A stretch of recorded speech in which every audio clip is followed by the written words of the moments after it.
Bonsoir à toutes et à tous et bienvenue dans ce journal. En ce jour férié de lundi de Pâques, de nombreux Ivoiriens continuent à célébrer Pakinou, ambiance dans les espaces baoulés d'Abidjan où les clients festoient jusqu'aux derniers instants.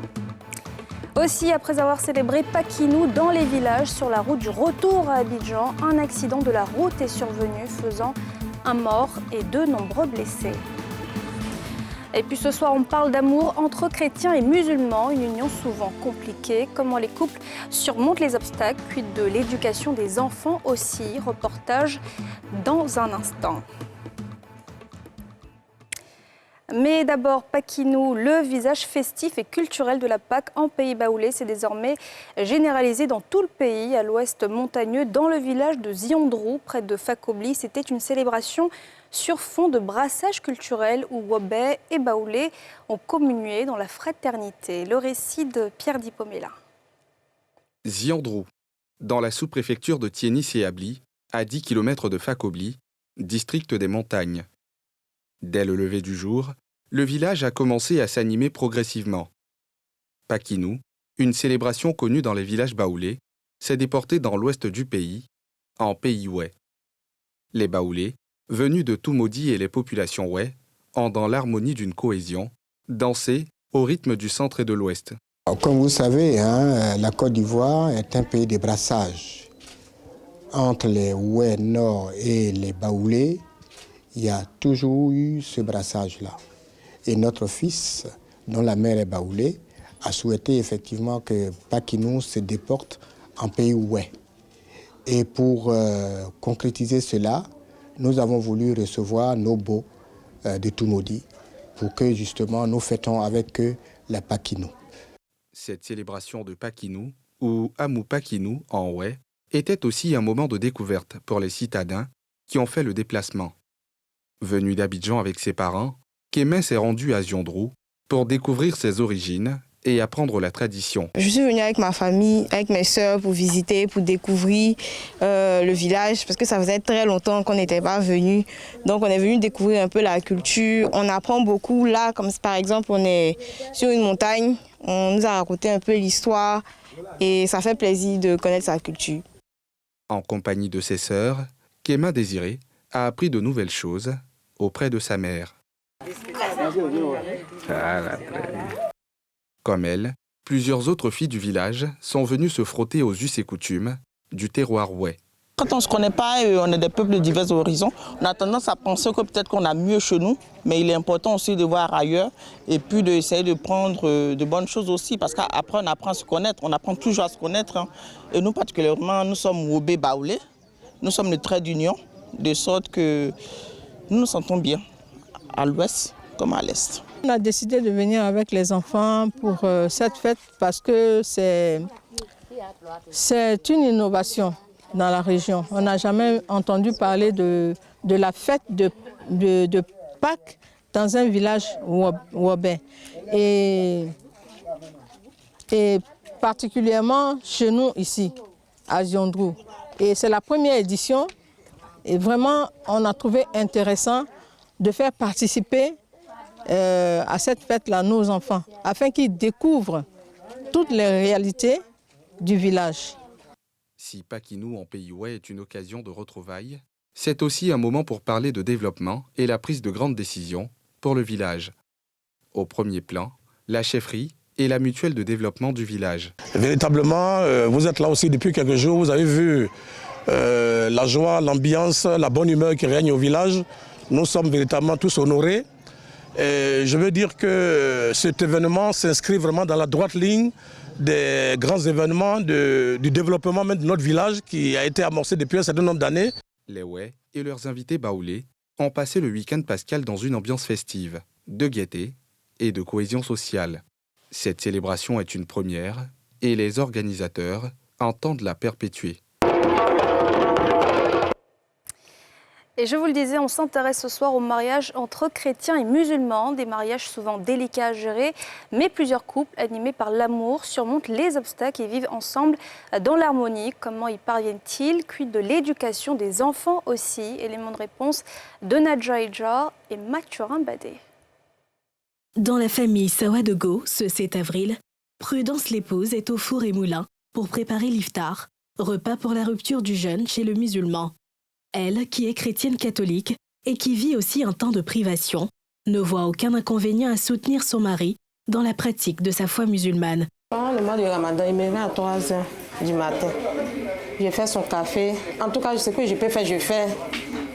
Plus tard, quand il est 4h00, je vais le réveiller et puis il vient, il finit, il fait sa prière. Au moment de la rupture, c'est tous ensemble autour d'une même table que se fait le partage. Ensemble depuis 2004, Ibrahim et Prudence ont informé en 2006 leurs parents de leur relation. Une union qui n'a pas tout de suite bénéficié du consentement des parents et amis. D'autres disaient que c'est qu'il faut t'apprêter, tu auras rival. Quand quelque chose, cela c'est pas facile. Le fait que toi tu ne pries pas la même là. Ils vont prendre deuxième femme, celle qui prie. Il faut t'apprêter, il faut t'apprêter. Oui, mais c'est qu'elle ça va aller. Toi dans la main de Dieu. Moi, ma belle-mère, je ne peux pas, toujours lui ai dit ça, je ne peux pas gâter son nom. Elle m'a, comme si j'étais sa fille. Elle m'a bien attrapée. Elle était bien avec moi. Je craignais pour dire non, je vais marier une fille qui ne prie pas. Est-ce que moi, à la longue, là, je vais toujours rester dans ma religion? En 2009, c'est là qu'elle a eu le premier enfant. Donc, quand lui, il a eu 5 mois, on est tombé dans le mois de Ramadan. Là, le vieux m'a demandé, on est dans le mois de Ramadan, tu décides quoi? Il dit, c'est la même décision là. Je veux la marier. Elle serait ma femme, la mère de mes enfants. Donc le vieux dit ok, il a compris. Aujourd'hui, ce couple vit heureux. Leur union a donné naissance à 4 enfants. Elle adore son Dieu, j'adore mon Dieu. Dans son adoration là, elle m'a toujours mis au-dessus. Comme la manière que moi, ma religion demande à une femme de traiter un homme. Les enfants, le grand par exemple, lui, il essaie de pratiquer l'islam. C'est le seul garçon même, lui, il essaie de pratiquer l'islam. Souvent même quand il est en vacances, il va chez son grand-père là-bas, il fait franco-arabe.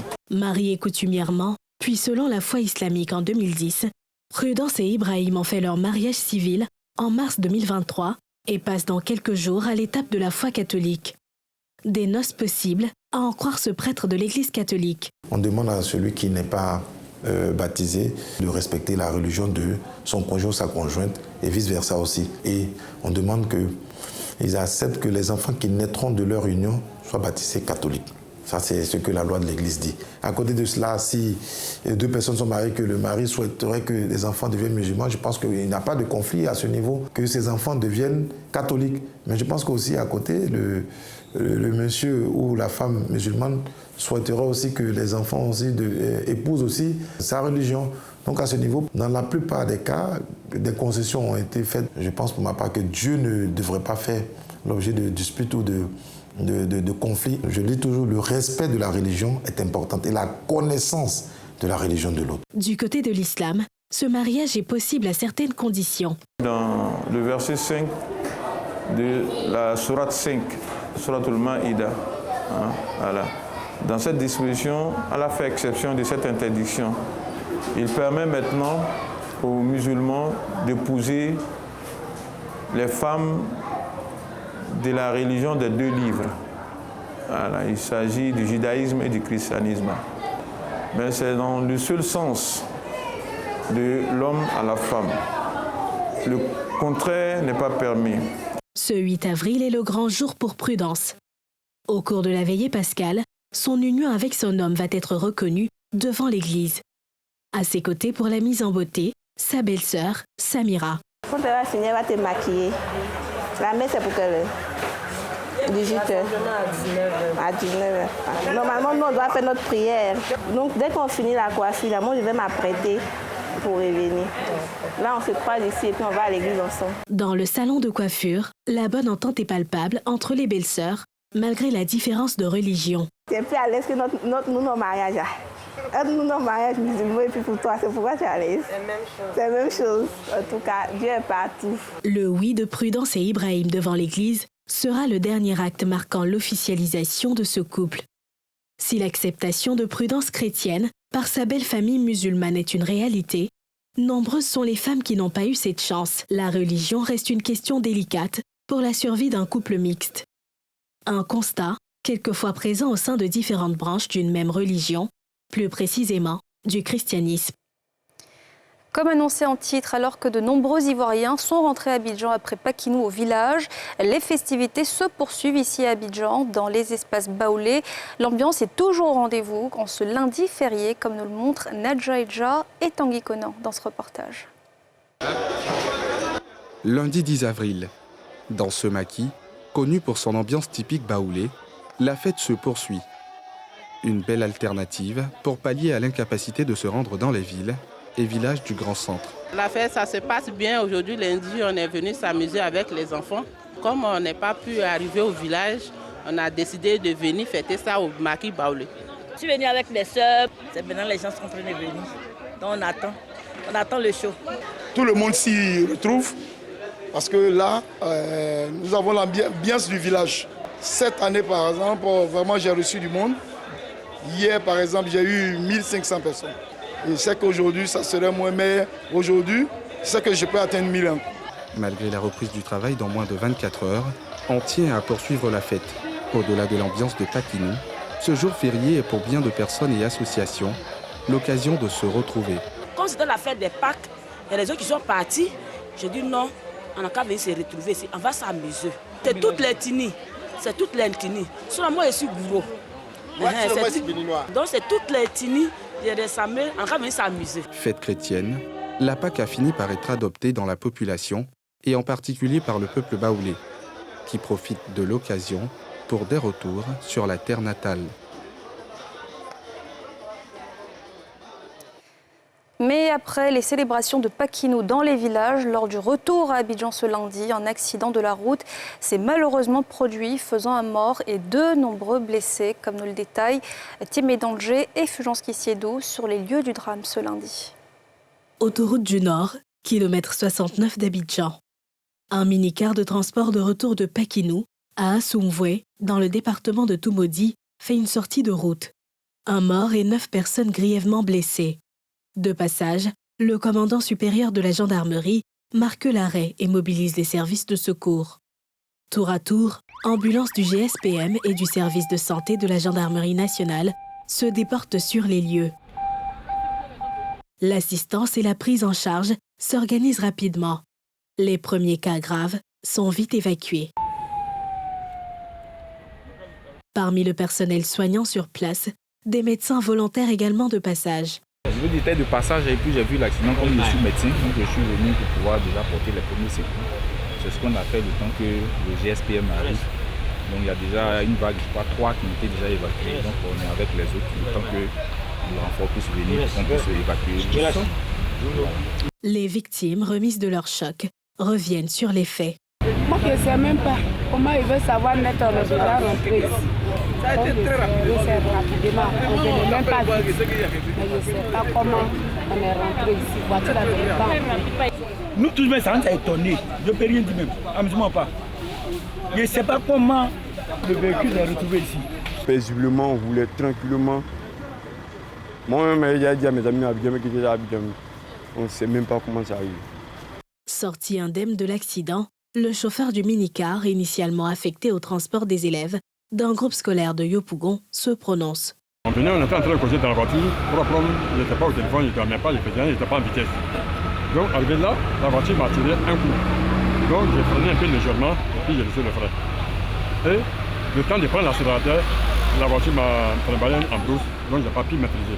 Outre les cas graves, les blessés légers parmi les 32 passagers ont été transférés à bord de pick-up pour éviter toute complication de leur état sur les lieux. Aussi, des travaux sont en cours sur la voie ferroviaire Abidjan-Ouagadougou suite à un accident de train de la compagnie Citarail. Depuis samedi, les opérations de transport sont suspendues sur place pour constater les travaux de remise en état des rails après le sinistre qui a fait un blessé grave, Tiemé Danger et Fulgence Kissiedou. Gare Caen, station ferroviaire à la lisière de Boaké sur la ligne Abidjan-Ouagadougou. À la sortie, le théâtre de l'accident d'un train de la compagnie Citarail. Sur les lieux, les agents de la direction technique mobilisés pour remettre la voie ferrée en marche. En quelques heures de travaux, des mètres déjà gagnés. À quelques pas de là, le gros du rétablissement du trafic. Site où le choc a été véritablement violent. Là, des wagons sont empilés les uns sur les autres, les décombres entremêlés, les marchandises du convoi éparpillées. Le samedi 8, nous avons aux environs de 8 heures, nous avons été informés par nos agents sédentaires, nos agents qui interviennent sur cette gare de Caen, qu'au franchissement de la gare, il y a un train qui a eu un incident. Nous avons dû dépêcher une équipe de constat sur les lieux. Nous avons constaté ces wagons-là, de part et d'autre de la voie, cet incident. Comment ce train de marchandises, dont des produits médicaux, a-t-il fini sa course hors rail? Sur ce point, les spéculations vont bon train. Certains mettent en cause la vétusté des rails, en attente de réhabilitation depuis Belle-Lurette. Pour Citarail, l'enquête en cours va lever tout équivoque, avec pour autre objectif éviter à l'avenir pareil sinistre. On a des équipes qui sont expérimentées dans ce genre d'enquête, donc elles sont à pied d'œuvre. Nous prenons toutes les dispositions pour trouver les causes pour que ça ne se reproduise plus. Dans le cadre de cette dynamique de satisfaire nos clients, nous avons plein de projets de renouvellement de la voie, du matériel, et ça permettra de renforcer la sécurité de nos circulations. En attendant, les hommes déployés sur le site mettent la main à la pâte. Le trafic est suspendu suite à cet accident, lequel a fait officiellement un blessé grave parmi l'équipage d'escorte. Il a été évacué au CHU de Bouaké. L'actualité, c'est aussi des producteurs d'EVA qui sont en colère contre leur fêtière. Pourquoi? Que reproche-t-il à l'Apromac? Les éléments de réponse de Nikema Moussa et Zécré Joseph. Les planteurs et producteurs d'EVA expriment leur mécontentement. Organisés en fêtière, notamment l'Association nationale des planteurs d'EVA et affiliés et l'Association des producteurs de caoutchouc naturel dénoncent le refus de l'organisation interprofessionnelle Apromac à valider leur candidature d'adhésion à l'organe. L'ANAFACI a produit tous les éléments nécessaires pour y intégrer, mais qui jusque-là ne comprend pas pourquoi son dossier ne fait pas l'objet d'une analyse ou de décision. Le ministre d'État, à travers le Conseil EVA palmier à huile et le représentant du gouvernement au sein de l'Apromac, ont signé une décision administrative.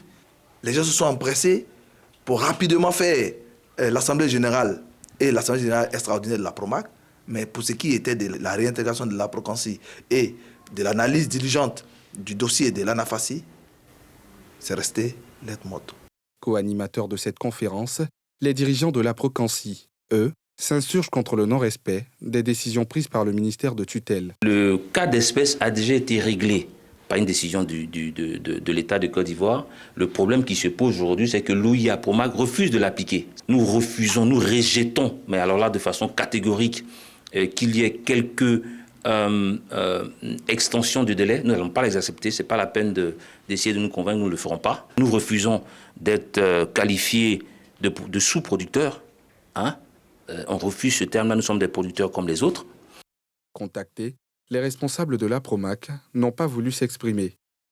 Pendant ce temps, les deux organisations envisagent une marche pacifique sur les locaux de la Direction générale du Conseil EVA palmier à huile, si leur doléance reste sans suite favorable. Il faut qu'on se fasse entendre. Et comme peut-être qu'on voit que peut-être c'est les personnes qui viennent, qui parlent chaque fois, on pense que c'est pas, ils ne posent pas les problèmes des producteurs. Donc, ceux qui nous ont mandatés là, on a dit, les gars, on a parlé qu'on est fatigués. Peut-être venez nous aussi, vous allez faire montrer, peut-être ils vont comprendre qu'on n'est pas seul. Donc c'est dans ce sens-là que nous allons poser les questions de la marche, mais après avoir respecté, épuisé toutes les démarches préalables. L'ANAFACI et l'Aprocancy comptent respectivement 30 000 et 8 000 membres chacun. Un nombre qui, selon les responsables de ces deux structures, devrait compter dans les prises de décision du secteur de l'EVA. Et puis à l'étranger, en France, un immeuble s'est effondré à Marseille. 48 heures après le drame, 6 corps ont été retrouvés et 2 autres sont toujours portés disparus. Le travail des secours reste périlleux et compliqué. Le récit de Salifi Alekoué. Un immeuble s'est effondré dans la nuit de samedi à dimanche à Marseille, dans le sud de la France, où les secours fouillent sans relâche dans des conditions difficiles. On est dans le recueillement, dans l'émotion et dans la solidarité, bien évidemment. Et on va continuer à travailler au-delà de ma venue ce matin. L'objectif, c'est de travailler probablement sur le long terme. Quand il y a des crises comme celle-là, les choses ne se règlent pas rapidement. À travers un tweet, le président de la République Emmanuel Macron a témoigné dimanche de son émotion et de son soutien aux personnes touchées. Émotion avec Marseille, où un immeuble de la rue Tivoli s'est effondré cette nuit. Je pense aux personnes touchées et à leurs proches. Les recherches se poursuivent avec d'importants moyens déployés. Merci aux pompiers et aux secours mobilisés. Les marins-pompiers ont poursuivi leur bataille contre le temps lundi, au lendemain de l'effondrement, même si l'espoir de trouver des survivants s'amenuise peu à peu face à la réalité. Et c'est la fin de ce journal. Merci de l'avoir suivi. Surtout, restez avec nous dans un instant. Focus, fait divers. Et c'est la fin de ce journal. Bonne suite de programme sur la nouvelle chaîne ivoirienne.